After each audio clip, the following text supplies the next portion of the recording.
Good morning. So I'm heading to the gym. I wanted to talk, so this is going to be about a 10-minute live. That's how far the gym is from where I'm sitting now.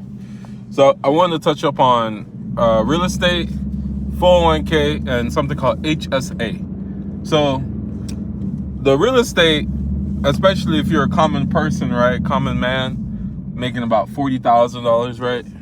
$45,000. Real estate is something that you have to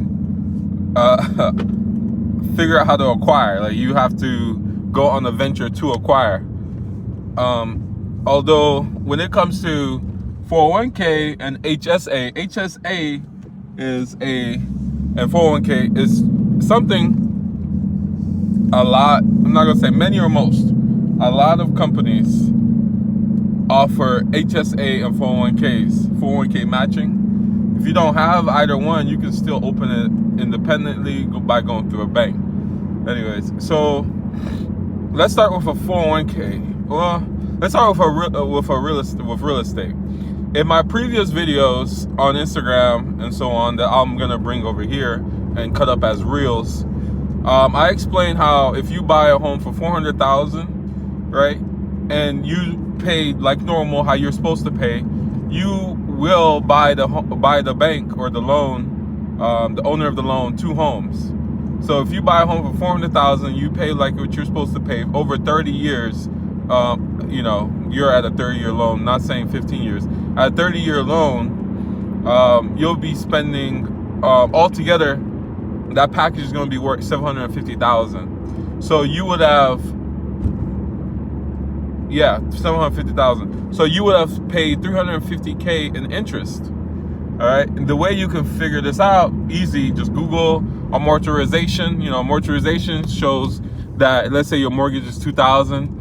You know, first month out of $2,000, you know, $19.50 goes to interest, $50 goes to principal, and it goes from month 1 all the way through month 300 or whatever for 30 years. Anyways, so over the span of 30 years, you will pay $350K in interest. Yeah, sorry, I'm making sure I'm on point. So you will pay about $350,000 in interest. So yeah, I'm pretty sure it's 350. For some reason I've been saying 250, but it's not 250. It's 350. Yeah. So scenario number 2, you use a down payment, and up here in the DMV area, that's very common because the real estate agents seem to have paired up with the financial officers, and they try to make down payments like a must. I don't think legally you have to use a down payment. Yeah, I don't think that's an actual law. But a lot of banks and a lot of people who lend money, in a way, try to strong arm you into doing a down payment. So 20% would be 20% of $400,000 would be $80,000, right? And so let's say you use a down payment of $80K, and so your loan would be an amount of $320,000, right? $400,000 minus $80,000 would be $320,000. Well, then from there, what'll happen is you start the loan cycle at that $320,000. And what I found was, instead of paying $350,000, you pay the difference of that down payment. So $350,000 minus $80,000, right, will be 200 and would it be 200 and I'm sorry, for some reason I can't do math. 270,000. Sorry, I have a lot of things I'm thinking as I'm doing simple math, right? So you'll be paying $270,000, right? No difference. And so what I found is, it doesn't matter if it's a $5 million home or $20,000 home, right?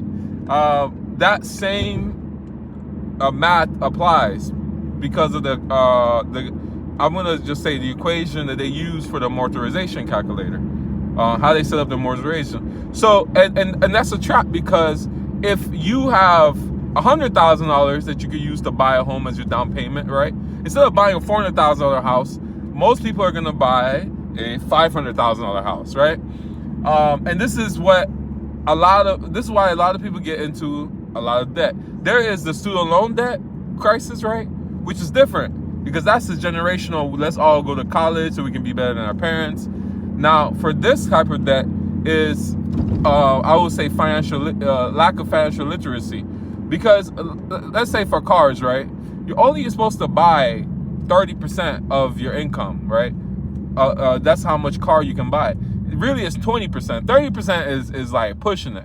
It's really 20%. So if you make $100,000, you shouldn't own a car more than $30,000, right? And you just scale that out. If you owe $50,000, you should own a car more than $15,000, right?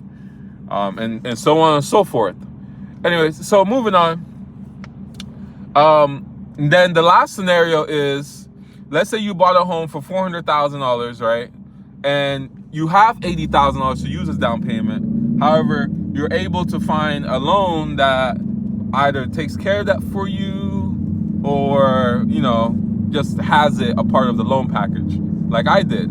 And instead of using your down payment on the first payment, you know, this is after closing costs and everything. On your first payment, you're able to use that payment, right? What I came to find is instead of the difference of the down payment, so instead of $350,000 or $270,000, you actually only pay about like $227,000. So what I found was your first payment, that lump sum of $80K doubles. So $80,000 turns into $160,000, right? So $350,000 minus 160 is not 227. It's like, would it be 150? It's just these numbers are so good to be true. I'm so hesitant to just push it out there. But yeah, it would be. But I don't want to say. I would rather tell you that it would be about 227 because when I did this math, it came out to be 227. But yeah, it nearly doubles, right? So moving on, then you have stuff like 401k. 401k every year you're able to. Let's go back. I'm almost at the gym, but let's just go ahead and finish the mortgage one. So with the real estate, right? With that loan, let's say, think about it. You sign a contract for 30 years. So you're in a vacuum of money for 30 years into the future. Every dollar you put extra into your principal isn't a dollar. It's whatever the inflation may become. Yes, the housing market may crash. However, with more people being born, with more need for land, your dollar is still going to be not a dollar. It's going to be like $2 or $3, you know? So every dollar you put into your principal in the beginning of the loan is really worth $3-4. I know I said $2, but it's really worth $3 or $4. And I know that sounds crazy, right? I know that sounds crazy. And the way I get that number is actually from the 401k. Because if you look at 401k projections, if you're maxing out your 401k, they actually say that you'll be making you'll be able to retire at around $4 million. And there's more to that, right? Obviously. But yeah, so back to the real estate. So every dollar you put in early really does matter. And it's very important that we all start investing in soon and quick. And to make the last point, so if you bought a home and let's say you did a down payment or whatever the case is, the last thing you really want to do, right? Let's say you have a wife and children. Last thing you want to do is spend your last $10,000 or so. Because remember, if you have $100K, instead of buying an $80,000 house, you'll most likely buy a $500,000 house, right? You'll buy $100K worth of house. So instead of using then your last security, right? Your last savings for emergency to furnish the home by going to Macy's or whatever, you need to really take all that money and put it into your home, right? And yes, the argument is always, why have all this money in your home and you're hungry or you're starving, you're uncomfortable? True, but also think about it this way. The sooner you get it over with, the mortgage that you were paying is now in your pocket. So yes, you are hungry. Yes, you got to feed the kids. At the end of the day, though, at some point, you're going to have to sacrifice to get this loan out the way. Either sacrifice now or later. And as time goes on, that sacrifice hurts even more.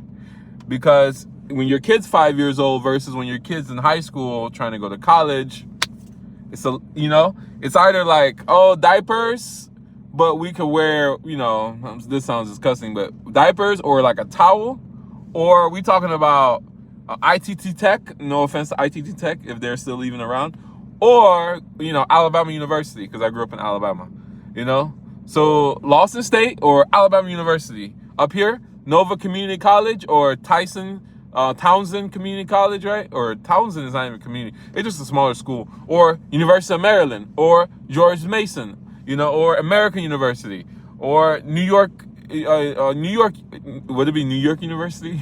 For some reason, NYU, New York University sounds like a... Anyways, so just think about it. Sacrifice now or sacrifice later. Your kid, right? Because a lot of people want to throw extravagant birthday parties. You could do that, or, right? Because your kid's not going to remember. Or you could take that money and aggressively attack your principal. Especially if you're married and you guys actually got it going on. One person pays the mortgage. Both of you should pay the mortgage. One person pays the mortgage. Other person takes the same amount. If you pay $2K for the mortgage, and the other person needs to take $2K and put it into the principal, and watch your mortgages go away. And at the end of the day, there is a free level of, or a free vacuum of 2,000. I'm just saying 2,000 because 400K loan. Money that you don't spend. Now it's in your pocket. And instead of going and getting credit cards left and right, you could do a home line of equity, right? So when you do need money, you could borrow 15K, right, from your home. Your home's paid off. You can borrow 15K from your home, and paying that 15K off is going to be a lot easier than having a mortgage, having revolving credit cards, right? Yes, that home line of credit can become revolving, but again, assuming you've paid it off, 15K, even a 50K loan is a far cry from $400,000, of home. And that 400K home in the future is going to be 1.2 million. Just think about it. Every dollar is really $2 or $3. I would argue $3 to $4. So in 30 years, a 400K, 500K home is going to be 1.2 to 1.5 million dollar house. And the way you know that is because, like, the home I bought, my first house at 22. That home was last sold for $80,000, and I bought it for $335. So 80, 160, 240, almost 360, right? So this house is gonna be 1.5 million, especially after you do the solar panels, so you get it, modern and up and popping. Anyways, I gotta go to the gym. It's 5:48, but I'll continue this when I get out.